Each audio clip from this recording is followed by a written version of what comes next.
मैं किसी तरह जी रहता हूँ, किसी दिन नमक रोटी खा के जी लेता हूँ, किसी दिन सर बेटा आज बरसों से एक खिलौना नहीं दे पाया है, एक बेटा है सर, और शब्द नहीं है सर, सिर्फ ईमानदारी का इतना बड़ा सजा है। यह राम राज है सर, और मैं एक टांग पर खड़ा होकर के डेली 2 घंटा रामायण का पाठ करता हूँ। एक बेटा है सर, अभी तक एडमिशन नहीं करवा पाए हैं, क्या होगा इसका भविष्य और कैसे संरक्षित महिला को कर रहे हैं। बीजेपी सबसे बड़ी पार्टी है शासन में, और हम उसी रामराज से आज के बाद सर आपके न्यूज के माध्यम से हम ये कहते हैं कि आज के बाद मेरा उन्हीं से भिक्षा मांगना रहेगा। प्रत्येक दिन उनके यहाँ 2 टांग पर 1 घंटा, 1.5 घंटा, 2 घंटा उनके यहाँ खड़ा रहेंगे। अगर कुछ भिक्षा मिलेगा तो अपने पत्नी बच्चे का भरण पोषण कर पाएंगे, नहीं तो वैसे ही पानी पी करके जीवन जी लेंगे। मुखिया, वार्ड सदस्य, पंचायत समिति सदस्य, आवास सहायक या उनके कुछ अपने जो दलाल हैं उनके माध्यम से लाभुक को भेजा जाता था कि आपको अगर सुचारू रूप से बैंक चलाना है तो हम लोगों के साथ सिस्टम बना के चलाइए, आप लाभुक से सिर्फ अंगूठा लीजिए और पैसा हम लोगों के हाथ में दीजिए। शाखा प्रबंधक को भी 2000 रुपया जब वो डायरेक्ट पेमेंट करते थे इंदिरा आवास में तो 2000 रुपया वो लेते थे। हमको भी बोला गया कि आप भी 2000 रुपया लो, उसमें से 500 आप रख लो, 1500 हमको पहुंचा दो, कोई दिक्कत नहीं है। लेकिन यदि ऐसा नहीं करोगे तो तुमको CSP नहीं चला देंगे। प्रधानमंत्री आवास और मनरेगा जैसे लूट का जो महत्वपूर्ण लूट का बिहार सरकार का योजना है अभी पंचायत में, उसको उजागर करना, उसमें उनकी धांधली को नहीं चलने देना, उसमें अड़चन डालना, यही मेरी मूल कारण है। इसी के कारण मुझे टर्मिनेट कर दिया गया। जी नहीं, शराबबंदी पर तो खास करके हम पूरे बिहार की जनता से अपील करेंगे कि कोई शराबबंदी की जानकारी ना दे। शराबबंदी की जानकारी अगर दिए तो तत्काल गए, क्योंकि मैंने भी शराबबंदी की जानकारी दी थी और उस दिन से हमको और ज्यादा टारगेट कर लिया। कुछ स्थानीय जनप्रतिनिधियों द्वारा हमें जान से मारने की धमकी, SC ST व बलात्कार जैसे घृणित शब्दों का प्रयोग कर रहे हैं। एक महिला के साथ बलात्कार केस आदि में फंसाने की धमकी दी जा रही है। और रोसड़ा में इंस्पेक्टर हैं सर, ये दोनों मिलकर के पराया धमकी दिलवाते हैं कि इस बार आओ, तुम शासन प्रशासन पर उंगली उठाता है ना, इस बार तुमको रोसड़ा जेल भेज करके ऐसा मालिश कर दिया जाएगा कि कमर से नीचे कि तुम जीवन में उठने लायक नहीं बचोगे। क्या नाम है? मुख्यमंत्री नीतीश कुमार के जनता दरबार में आए हुए हैं, क्या कुछ इनकी समस्या है, इन्हीं से जानेंगे और क्यों इतने परेशान है ये, इन्हीं से बातचीत करेंगे। कहाँ से आए हैं और क्या हुआ है, क्या मुद्दा है आपका? मैं सिंघिया, मेरा नाम है फनीस कुमार झा और मेरी पत्नी का नाम प्रीति कुमारी। हम सिंघिया प्रखंड समस्तीपुर के सिंघिया थाना क्षेत्र के अंतर्गत मेरा वाड़ी पंचायत मेरा घर है सर। वाड़ी पंचायत में ही आज से विगत 3 साढ़े 3 साल पहले मेरी ग्रामीण बैंक की CSP हुआ करती थी मेरे पत्नी के नाम से। जो CSP हम संचालन करते थे बहुत ही सुचारू रूप से, और रोसड़ा अनुमंडल में ग्रामीण बैंक का नंबर 1 CSP था मेरा सर। उसको वहाँ के शाखा प्रबंधक और वहाँ के जितने भी सिंघिया प्रखंड के क्षेत्रीय मुखियागण हैं, लगभग सभी, कुछ को छोड़ करके लगभग सभी 17 पंचायत के जितने भी जनप्रतिनिधि हैं और थाना के जो स्टाफ हैं वो सर, ये सभी मिलकर के एक षड्यंत्र के तहत पहले हमारी बैंक शाखा को बंद कर दिया गया बिना कोई नोटिस दिए हुए। किसी भी संस्था को बंद करने से पूर्व उससे कारण पूछा जाता है, जो कोई कारण हमसे नहीं पूछा गया सर। उसके बाद शाखा प्रबंधक हमारे लोकल थाना में एक आवेदन देते हैं कि वित्तीय अनियमितता को देखते हुए बैंक द्वारा इनके निबंधन को समाप्त कर दिया गया। तदुपरांत कुछ स्थानीय जनप्रतिनिधियों द्वारा हमें जान से मारने की धमकी, SC ST व बलात्कार जैसे घृणित शब्दों का प्रयोग कर रहे हैं। एक महिला के साथ बलात्कार केस आदि में फंसाने की धमकी दी जा रही है सर। मैंने HO से RTI के माध्यम से पूछा, मैनेजर साहब और RM साहब के सामने तो बहुत गिड़गिड़ाए ही, DM साहब के सामने भी बहुत गिड़गिड़ाए, DDC साहब के सामने बहुत गिड़गिड़ाए। उसके बाद मैंने लीगली प्रोसेस अपनाना शुरू किया। मैंने RTI के माध्यम से हेड ऑफिस से पूछा कि मुझे बताया जाए कि कौन से वित्तीय अनियमितता के तहत मुझे टर्मिनेट कर दिया गया, हटा दिया गया।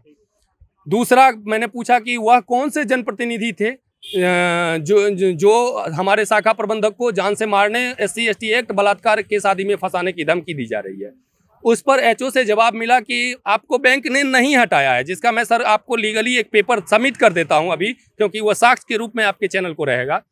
उन्होंने कहा कि बैंक आपको नहीं हटाया, आपको कंपनी ने हटाया है सर। जो कंपनी के हमारे जिला के क्षेत्रीय प्रबंधक थे, हमारे कंपनी के अत्याति टेक्नोलॉजी के अभिषेक कुमार, उन्होंने हमारे व्हाट्सएप पर एक फॉर्म भेजा और उन्होंने लिखा कि please take BM sir approval, कृपया आप ब्रांच मैनेजर से अप्रूवल ले लें। मुझे कंपनी को कोई आपत्ति नहीं है आपको रखने में, क्योंकि कंपनी आपके जैसे, व्यक्तिगत रूप से जब मैंने उनसे मिला तो उन्होंने कहा कि कंपनी को तो आपके जैसे कार्यकर्ता की जरूरत है, कर्मी की जरूरत है, क्योंकि आपने बेहतरीन काम किया है, लेकिन बैंक आपसे ईगो बनाए हुए है। चलिए ठीक है, पूरा मामला समझ गए। ये बताइए आपको क्या लगता है क्यों हटाया गया, आपको सीएसपी से क्यों हटाया गया? ये सर इसका मूल कारण था प्रधानमंत्री आवास और मनरेगा जैसे लूट का जो महत्वपूर्ण लूट का बिहार सरकार का योजना है अभी पंचायत में, उसको उजागर करना, उसमें उनकी धांधली को नहीं चलने देना, उसमें अड़चन डालना, यही मेरी मूल कारण है। इसी के कारण मुझे टर्मिनेट कर दिया गया। क्या बोल रहे थे आप? प्रधानमंत्री आवास, हमने इस पर आवेदन भी दिया है सर। हम बराबर पंचायत का भी माननीय कपिल देव कामत जब मंत्री थे उनके यहाँ आवेदन भी दिया, उनका लिखित मेरे पास है सर। तो हमने इस बात का आवाज उठाया कि 25,000 रुपया क्यों लिया जाता है प्रथम किस्त में लाभुकों से, और अगर लिया जाता है तो कहीं से भी लिया जाए, मैं अपने जो बैंक में मेरे लाभुक हैं उनसे नहीं लेने दूंगा, खास करके अपने शाखा क्षेत्र में तो नहीं लेने दूंगा। इसी सब के कारण मूल टारगेट हुआ गया। मनरेगा में सर अंगूठा दे करके 2,2300 रुपया निकासी कर लिए, 100 रुपया या 200 रुपया लाभुक को दे दिए, बात खत्म। मैंने बोला कि आप ठीक है लाभुक के घर पर जाओ, उससे सारा का सारा ले लो, लेकिन मेरे शाखा परिसर में ऐसा नहीं खेल सकते। मुखिया, वार्ड सदस्य, पंचायत समिति सदस्य, आवास सहायक या उनके कुछ अपने जो दलाल हैं उनके माध्यम से लाभुक को भेजा जाता था कि आपको अगर सुचारू रूप से बैंक चलाना है तो हम लोगों के साथ सिस्टम बना के चलाइए, आप लाभुक से सिर्फ अंगूठा लीजिए और पैसा हम लोगों के हाथ में दीजिए। मैंने कहा कि ऐसा मेरे शाखा पर नहीं हो सकता है, हम लाभुक को ही पैसा देंगे। उसमें भी सर हम बाजार थे उनसे, जो अनलिटरेट पर्सन होते थे अंगूठा वाले लोग, उनके किसी जस्ट पड़ोसी से जो दस्तखत करते थे उनको बुला करके उनसे उसके विड्रॉल के पीछे में दस्तखत करवाते थे कि आप लिखिए कि आप मेरे सामने में इन्होंने इतना भुगतान प्राप्त किया कि कल को मेरे ऊपर कोई भ्रष्टाचार का आरोप ना लग जाए। और सर हम आज तक पूछते आ रहे हैं, हम इतना क्लीन है सर, जो आज 3 साल से चिल्ला करके शासन प्रशासन और बैंक से पूछ रहे हैं कि मेरा आरोप मुझे बताया जाए, और मैं उसका सजा भोगने के लिए तैयार हूँ। मेरा आरोप कुछ बता ही नहीं रहे हैं, कोई भी ना आरोप और ना ही कोई हमारी गुण, दोनों में से किसी भी चीज़ को उन्होंने नहीं रख रहा है। क्या सर, या पूरे मेरा ही नहीं या पूरे भारतवर्ष में जितने भी सीएसपी और सीएससी संचालक है सबके साथ यही व्यवहार है। यदि ब्रांच मैनेजर की बीवी बन के रहो तो काम करोगे, यदि ब्रांच मैनेजर को नियम कायदा कानून पढ़ाओगे तो तुम्हें तुरंत हटा दिया जाएगा। मतलब ईमानदारी से आप काम कर रहे थे, बैंक के लिए बढ़िया काम कर रहे थे, बढ़िया ईमानदारी से सीएसपी चला रहे थे, फिर भी आपको हटा दिया गया। क्या किनको तकलीफ हुई ईमानदारी से काम करने से? शाखा प्रबंधक को भी 2,000 रुपया, जब वो डायरेक्ट पेमेंट करते थे इंदिरा आवास में तो 2,000 रुपया वो लेते थे। हमको भी बोला गया कि आप भी 2,000 रुपया लो, उसमें से 500 आप रख लो, 1500 हमको पहुंचा दो, कोई दिक्कत नहीं है। लेकिन यदि ऐसा नहीं करोगे तो तुमको सीएसपी नहीं चला देंगे। तुम ब्रांच मैनेजर का निवर्तमान शाखा प्रबंधक गौरव सिंह, जो अभी पता नहीं कहाँ तबादला करवा करके हमारे सीएसपी को जब ये दूसरे आदमी के नाम से चालू करवाए, उसी जिस महीने में उनका तबादला हुआ उसी महीने में दूसरे आदमी के नाम से कोड चालू हो गया, वो भी गुप्तगू तरीके से। हम बार बार पूछते रहे, हमको आज तक कोई भी स्वच्छ जानकारी और स्वतंत्र जानकारी नहीं दी गई। चलिए पूरा मामला जो है हम आपको समझा देते हैं। पीएम आवास का पैसा जो आता था लोगों के अकाउंट में, उसमें मुखिया या मुखिया का दलाल जो है वो कोई उन लोगों के साथ आता था इनके सीएसपी काउंटर पर, और अंगूठा लगाने के बाद जब वो लाभुक आते थे अंगूठा लगाते थे पैसा चुराने के लिए, अंगूठा लगाने के बाद मुखिया जो था वो या मुखिया का कोई दलाल जो था वो ये बोलता था जो ये पैसा जो है वो मुझे दे दीजिए, आप इन लोगों को आप जाने दीजिए, इन लोगों को मैं पैसा दे दूंगा, ये जो अंगूठा लगाए हैं उसका पैसा हमको दे दीजिए, हम इनको घर पे जाकर पहुंचा देंगे। लेकिन ये व्यक्ति जो थे ये बोल रहे थे कि नहीं, जिसने अंगूठा लगाया है उसी को मैं पैसा दूंगा, इसके अलावा मैं किसी को पैसा नहीं दूंगा। तो कहीं ना कहीं मुखिया को जो है इसी बात से तकलीफ हो रही थी, और इसके बाद कार्रवाई की गई, ब्रांच मैनेजर से मिली भगत की गई। उसके बाद जो है इनका सीएसपी जो है वो खारिज कर दिया गया। कब सीएसपी बंद हुआ, कितने साल से आप भटक रहे हैं? 8/10/2018 को 2018 को सीएसपी बंद हो गया। 8/10/2018 तब से आपका सीएसपी जो है चालू नहीं हुआ? जी नहीं। अब कहाँ गए आप? हम शाखा प्रबंधक से लेके बैंक के एचओ तक, उसके बाद माननीय मंत्री DDC sir, DM sir, SP sir को भी आवेदन दिए इस मामले में। उसके बाद क्या कहते हैं वित्त मंत्री सर सुशील मोदी अभी जो वर्तमान है, तारकेश्वर सर, उनको भी दो बार 3 बार मोदी से लेके तारकेश्वर पर जाता जी कितना बार रोए जी, बहुत जगह सर, कोई नहीं सुन रहे। कपिल देव कामत सर सबको दिए। कब से आप घूम रहे हैं ऐसे ही पटना की सड़कों पे? सर जिस दिन से बैंक बंद हुआ है उस दिन से तो कई बार आते थे और चले जाते थे, लेकिन सर विगत कोरोना काल में को क्या था डेट, हमारे ऊपर 1 महीना में 4 FIR करवा दिया गया, जो जिसके नाम से नया अभी CSP चालू हुआ है उसके द्वारा साजिश करके उसमें सर हेरिटेज एक्ट जैसा भी आरोप लगा है, जबकि सर हम भूमिहीन हैं। पता कर लिया जाए मेरे बारे में, मेरे आमदनी का कोई स्रोत नहीं है सर, हम जीवन जीते हैं सर बाय गॉड। अब जिस दिन पड़ताल करना होगा हम अपना नंबर सर को दे देते हैं। मैं किसी तरह जी रहता हूँ, किसी दिन नमक रोटी खा के जी लेता हूँ, किसी दिन सर बेटा आज बरसों से एक खिलौना नहीं दे पाया है, एक बेटा है सर, और शब्द नहीं है सर, सिर्फ ईमानदारी का इतना बड़ा सजा है। यह राम राज है सर, और मैं एक टांग पर खड़ा होकर के डेली 2 घंटा रामायण का पाठ करता हूँ, शायद राम राज नहीं है। मैं ऊपर मोदी जी कहते हैं कि राम राज है, तो मैं भाजपा का कार्यकर्ता एक बार बिना कोई सदस्यता ग्रहण किए मुझे जिला मंत्री बनाया गया युवा मोर्चा समस्तीपुर का, हम सदस्यता भी नहीं ग्रहण किए सर, आज तक कोई लिखित सदस्यता मेरा नहीं है, तब जिला मंत्री निवर्तमान हम थे सर। और सर यहाँ सुशासन की सरकार है, कैसा सुशासन और कैसा रामराज।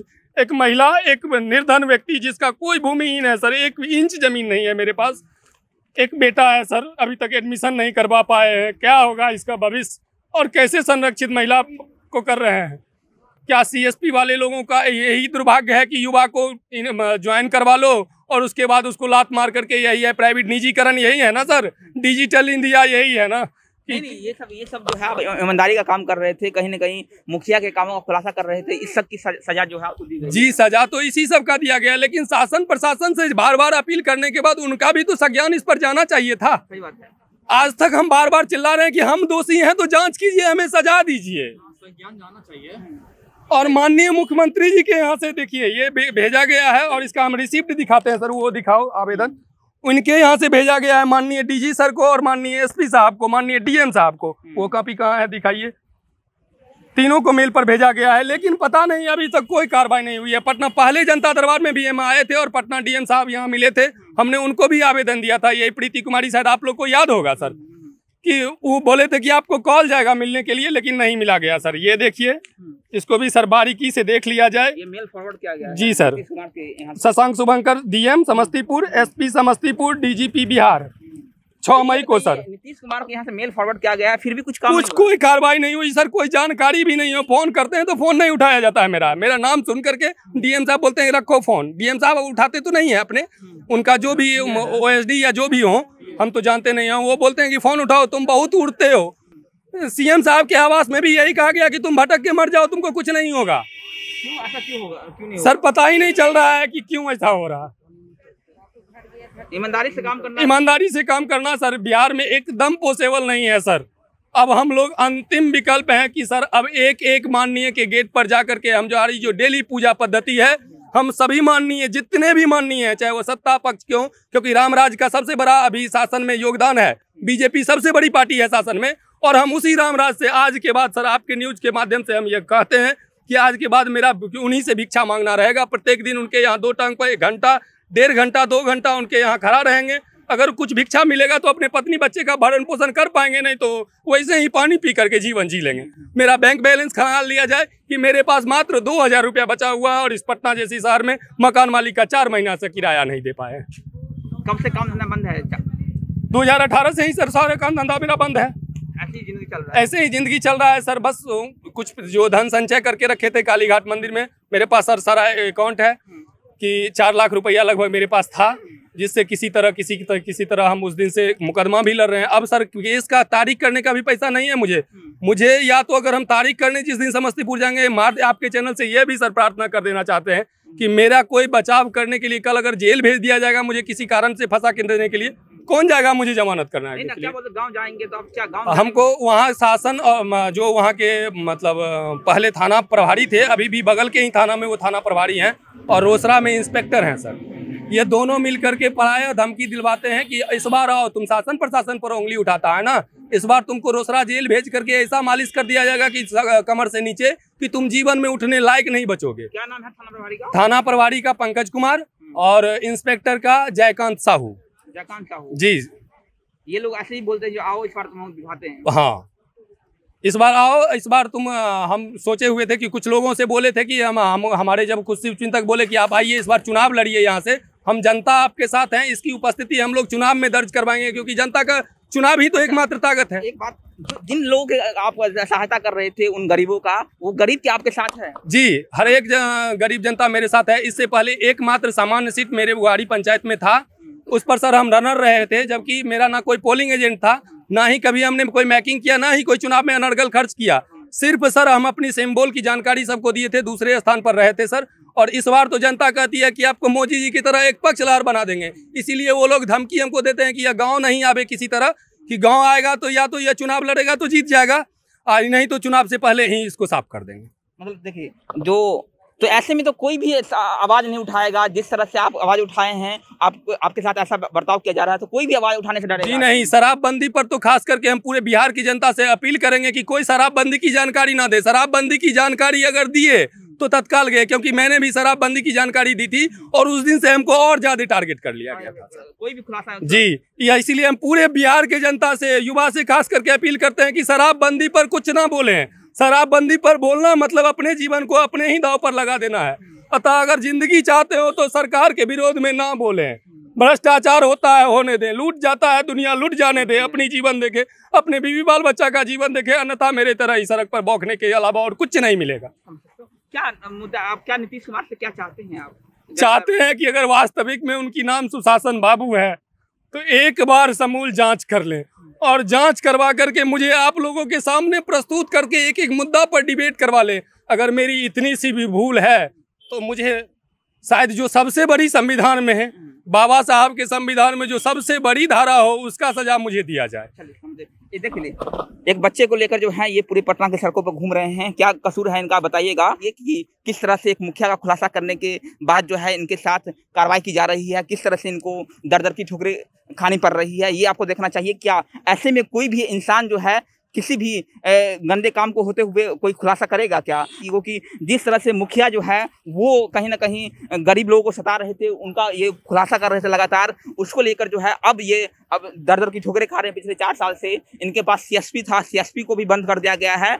कहीं ना कहीं ब्रांच मैनेजर की भी मिली भगत थी और उन 17 पंचायत के मुखिया की मिली भगत थी, जिसके द्वारा जो है उसके बाद इन पर कार्रवाई की गई और इनका सीएसपी जो है बंद कर दिया गया। पिछले 4 साल से ये दर-दर की ठोकरें खा रहे हैं। डीजीपी से लेकर सुशील मोदी से लेकर तारकिशोर प्रसाद से लेकर हर जगह जो है अपनी गुहार लगा चुके हैं, लेकिन फिलहाल कहीं भी इनको न्याय मिलता हुआ नजर नहीं आ रहा है। अब ये पहुंचे हैं मुख्यमंत्री नीतीश कुमार के जनता दरबार। मुलाकात तो नहीं हो पाई है, लेकिन सबसे बड़ा सवाल कि आखिरकार मुख्यमंत्री नीतीश कुमार के ऑफिस से भी एक मेल फॉरवर्ड हुआ था डीएम के पास, तो उस मेल पर कार्रवाई क्यों नहीं की गई? क्या मुख्यमंत्री नीतीश कुमार का जो आदेश है, उनके अधिकारी ही उनके आदेश को नहीं मानते हैं? ये भी बहुत बड़ा सवाल है कि आखिरकार जब मुख्यमंत्री नीतीश कुमार आदेश देते हैं तो उनके आदेश को उनके अधिकारी क्यों नहीं मानते हैं? तो कहीं ना कहीं साफ दिख रहा है कि बिहार में अफसरशाही जो है वो लगातार बढ़ती जा रही है, पुलिस का मनमानी जो है वो लगातार बढ़ता जा रहा है, और जिस तरह से बीडीओ सीओ की मनमानी है वो भी देखने को मिलता हुआ नजर आ रहा है। एक मुखिया जो छोटे से छोटे पद का होता है, जिस पर भार होता है कि वो गांव का विकास करे, पंचायत का विकास करे, लेकिन वो मुखिया जो है अब भ्रष्टाचारी हो जाए तो फिर इस बिहार का क्या होगा, इस पंचायत का क्या होगा, इस देश का क्या होगा, वो भी आपको सोचना चाहिए। या कि हमारे पड़ोसियों के द्वारा सर समझिए, लेकिन आप कभी बोलते नहीं कि हमारा सीएसपी चालू कर दीजिए, हम क्या गुनाह हमारा? सर बोलते बोलते थक गए, सब जगह थक गए सर। ये देख लिया जाए सर, इसमें स्पष्ट लिखा हुआ है अनुसंधान एवं पर्यवेक्षण के प्रकाश में है कि अभियुक्त के पटीदार के मेल में आकर झूठा केस करने की बात प्रकाश में आया है। वादी एवं साक्षियों का बयान, घटना स्थल के निरीक्षण, अनुसंधान पर्यवेक्षण, वरीय जांच पदाधिकारी के जांच प्रतिवेदन में अंतर्गत असत्य पाया गया है सर। यह हरिजन एक्ट का बात है। फनीश कुमार झा, प्रभाकर झा सर। असत्य पाया गया मतलब जो फंसाया गया था झूठे के? जी सर। तो ये किसने पाया, किसने पाया? पुलिस प्रशासन वरीय पदाधिकारी माननीय एसपी साहब विकास बर्मन उस समय में थे और उन्होंने जांच किया था। मतलब एसपी साहब ने जांच किया, तो जो आप एक केस में हम बेगुनाह साबित हो गए हरिजन केस में, और 2 केस में सर धारा को छोटा करके, कम करके सर ट्रू कर दिया गया, मतलब उसको चार्जशीट कर दिया गया, इसलिए कि इंस्पेक्टर रोसड़ा के द्वारा हमारी पत्नी के साथ मिसबिहेव किया गया था, जिसकी जानकारी मैंने डीजीपी साहब को दिया था कि थाना अध्यक्ष व हमने आवेदन के विषय में लिखा था कि थाना अध्यक्ष व रोसड़ा अंचल निरीक्षक पालित गुंडों द्वारा हमें बार बार प्रताड़ित की जा रही है।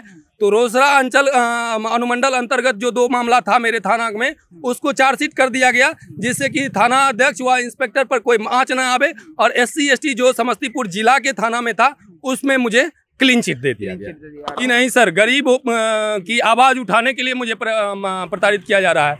मेरे गांव में मेरे ब्राह्मण से ज़्यादा जितने भी कमज़ोर तबके के लोग हैं, मैं जाति मानता ही नहीं सर। मैं अपने गांव में सर पता कर लिया जाए कि हर एक व्यक्ति को चाचा, दादा, दादी जैसे शब्दों का संबोधन करता हूं।